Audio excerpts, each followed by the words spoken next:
আমি আজকে ফুচকা ভাজছি, দেখো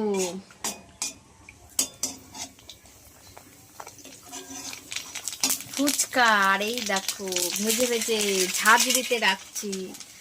আজকে রাতে ফুচকা খাবো, ফুচকা খেতে ইচ্ছা করছে খুব, তাই বাড়িতে ঝটপট করে ফুচকা বানিয়ে ফেলছি।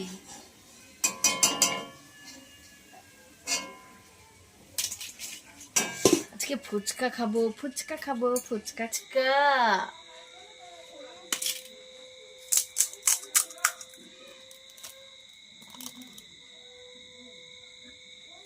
পেঁয়াজ আমি আলু সিদ্ধর মধ্যে দিইনি, ঠিক আছে? এটা আমার নতুন স্টাইলের ফুচকা খাওয়ার।